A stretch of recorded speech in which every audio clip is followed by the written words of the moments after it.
You ready? Yeah. Right. Tell me if my screensaver pops up. God knows what's on there. Alright, so first can you just give us a big summary of the issue? Yep. Not big, little summary. A little summary of the issue. Get an idea of it. Yeah, the state highways through Leelanau County are declared a scenic heritage route. And that's a law that the state passes because they have outstanding scenic, beautiful qualities. What that does is it lets them apply for grants to enhance those qualities, to do streetscape beautification, things like that.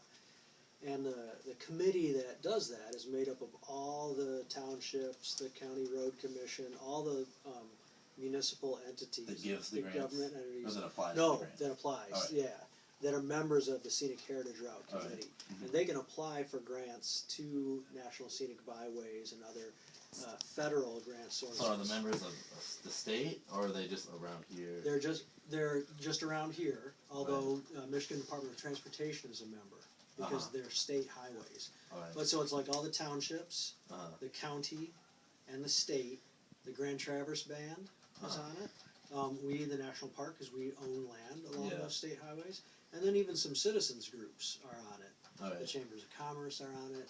So there's all these like big things that are just in this like little like state Right. So what this group, one of the ideas they had was, hey, wouldn't it be great to have a non-motorized trail?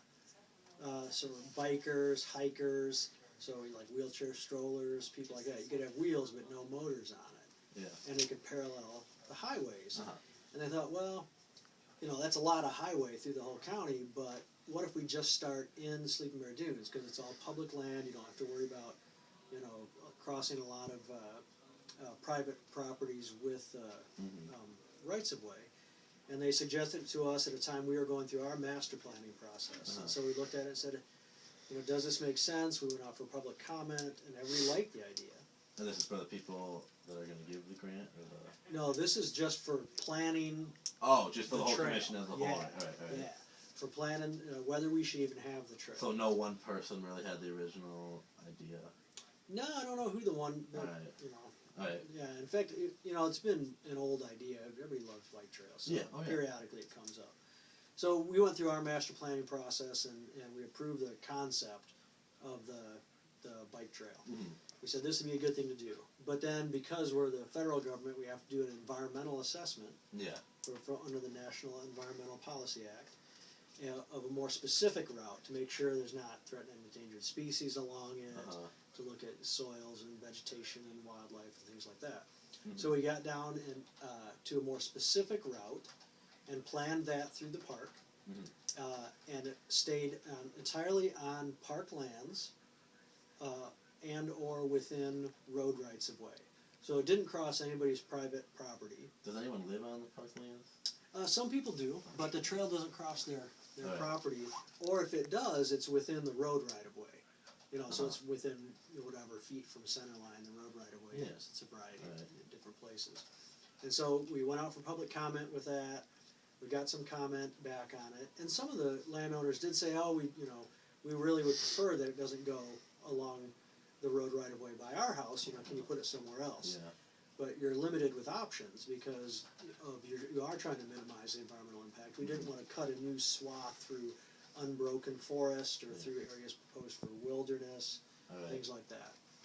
So the route was finalized, and we said this is where we want to build it. And then that group successfully got some of those grants I was talking about to from the federal government to construct the trail. And then inevitably this happens when you do a big public planning exercise.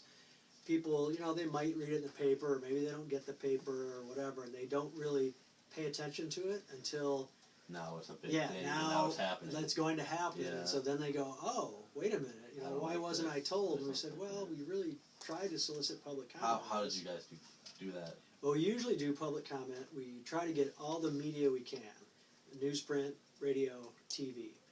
And all three did do some coverage of this Heritage Trail. Yeah. Usually the best way to get the word out is in newsprint. When was this? Well, our master plan, where we plotted a general route and did the concept, was like from 2006 to 2009. And then the specific environmental assessment was completed in 2009. Right. So it was a couple of years ago. Yeah. That the route was finalized, and then of course the grants were written and obtained, and the first section of the trail was built and was opened last summer. And some more sections are want to be built. Oh yeah, more sections to be planned. We built 4 miles. It's going to be a 27-mile trail. All right. Do you have like an end date, or just go on with what you go? It has to be phased as money comes in, because it's all dependent on grants and private fundraising. So the public comment was before you got the grants, right?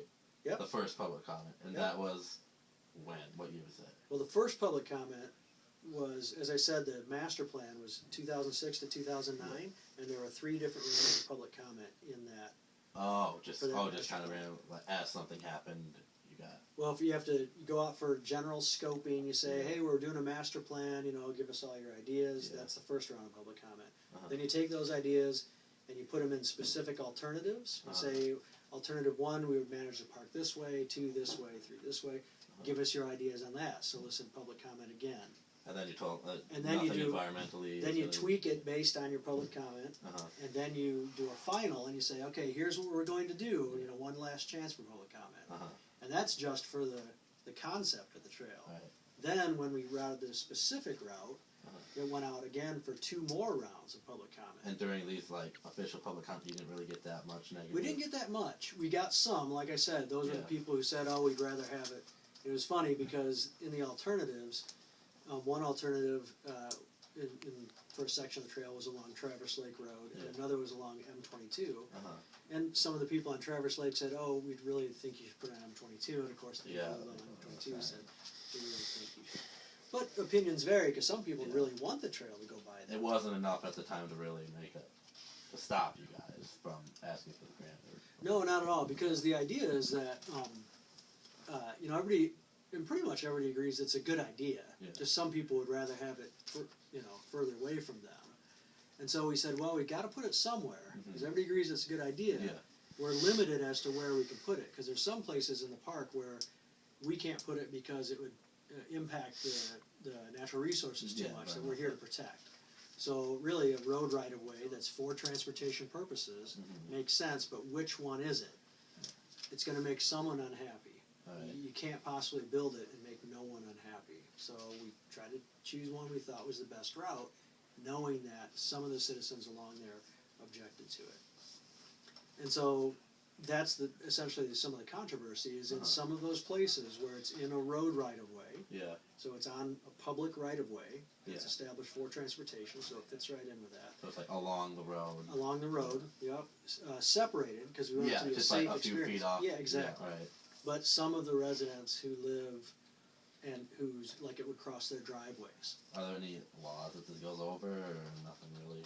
Any what? Like laws that, going over, does a road right away have the right to go over a resident? Yes. Let's say you had to make a road bigger and you're in. Oh, absolutely. Yeah, you can go over someone's private property. Oh, yeah. That's right. All right. Yeah. And at the time when a right of way gets established, it's either purchased, if someone owns the property and the state wants to buy a road right away, they have to buy it from the person. Yeah. Or when someone buys the land, if it already has it, they know it already has it, and the value of the land is less because of it. So they're compensated for it. Oh, so they buy it from the owners. Yeah, so the owners have been either compensated because they sold that right away, or when they bought their property, they didn't have to pay as much because it had a right away on it. So this isn't an example of, takings without being compensated for it. And it's not like you're taking all their land, just like a strip of it for a little path, right? Which they can use. Yeah. And, their kids and grandkids. And so, for the most part, it's just going over driveways and kind of weaving into their private property. Yeah, and in fact, during some of the planning sessions, for one of the sections that is going to be built next, the Department of Transportation, the engineers are down here and they're planning it, and they met with the citizens. They talk about where can we put this so it impacts you least. So they even work with them. So you're not taking out any shacks or farms or anything. Well, as little as can. Some of them, some people have some landscaping that has to be taken out. But can you give me a detail? People might have a shrub or some trees or something like that. Not like swimming pools. Yeah, you're not taking stone walls or anything. No, not that I know of. Anyway, All right, yeah. All right, that makes sense. So, those folks are, some of them are not happy. Some of them are glad, some of them are not happy about it. So, and when they're not happy about it, they often call the park and say, hey, you guys, this is your trail. And we say, well, actually, it's the Scenic Heritage Route Committee, it's the township, it's the county. We're only responsible for the part that's on our property. Yeah. The part you're upset about isn't even on our property. It's in the right of way. Yeah. So the state has said, yes, this is how we want to use our right of way, is to build this trail next to the road. So, but we still take the call. Yeah. Try to explain it just like I'm explaining it to you guys. So. Has stuff happened like this before? As all of Sleeping Bear Dune goes, the whole national park, like creating a federal national park, like taking away from people's private property. A lot of big it was huge controversy. Back in the 60s when the park was being debated, and different senators were introducing different bills, and people were debating about whether their land would be in or not. Huge controversy. I'm pretty for the most part you guys have gotten what you wanted. Well, we weren't even, we the Park Service weren't even really involved at that point, because it really is, when the park is being established, it's just the congressmen who were trying to get a bill passed. And I think that most people in the area didn't want it at that time, did not want it. And I think that now, if you ask people, most people would say, well, I guess I'm glad it's here. Yeah. Yeah. And and maybe it's understandable because people had to sell their property, so it came through. It's like when you build an interstate, you got to buy up land. Yeah. And everybody's land was bought. It didn't just get taken. It was bought. But some people didn't want to sell.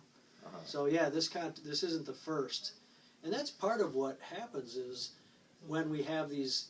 This is a smaller issue than establishing a 71,000 acre park. But it brings back, because a lot of those families are still here. Yeah, the same concept applies. Yeah, and maybe they remember, Grandpa was upset about the park, and now, now they're trying to do my driveway. Exactly. So that can add to it, to people's, and I'm not without sympathy for it, because, I live on a quiet street by choice. I don't want traffic in front of my house. But you said for the most part this is going near a road.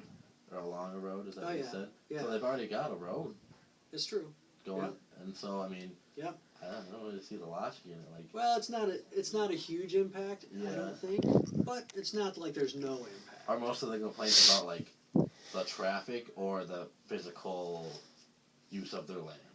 I don't want to see bikers and hear bikers go by, or I don't want you taking my land away from me. Well, I think most of it is the bikers. The bikers. Yeah. Why? There's already cars going by all the time. I don't know. It's more traffic. It's all non-motorized, you said, right? Yeah. It's all going to be bikers and walkers and roller skaters and... Yeah. Is it going to be paved? Yeah. All right. Yep. Wow. How wide is it? 10 feet wide. Wow, that's a little bit nicer. Still. Yeah, it seems wide until you actually get on the trail. Yeah. And you're on your bike going this way, and there's a bike coming the other way. You're like, oh, I'm glad it's 10 feet. Yeah. I don't trust that dude. So there's already one out there. I haven't been out. Where's the one? It goes from, you know where the dune climb is? Yeah. It starts at the dune climb and goes all the way into Glen Arbor. Yeah. So it goes... Have you been on it? Yeah, north I've seen it. From the dune climb and then goes north? Yeah. Right. Yeah, north and... Actually, it's east. Oh. North and east both, yeah. Right. Yep. Huh. And that's going along 22? Well, there, we were able to take it away from 22 into the park because we had some... old roads. So it's in between 22 and Lake Michigan right now? Yeah. All right. Yep.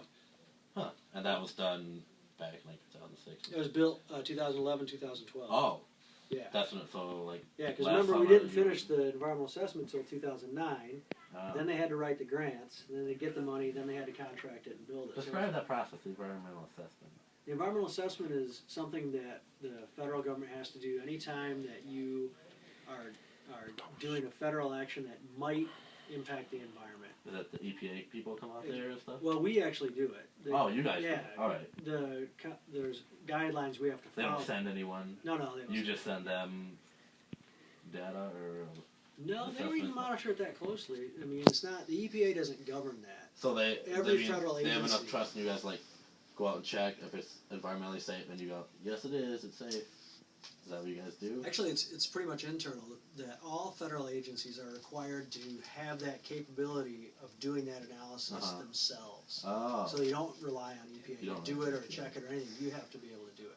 Oh, all right. And but there's things you have to follow. Minimum time frames for public comment, you know, and how long it has to be available for people to comment. So you guys know enough about environmental science and stuff like that. We do those things. You know, we have 2 going on right now. Of what?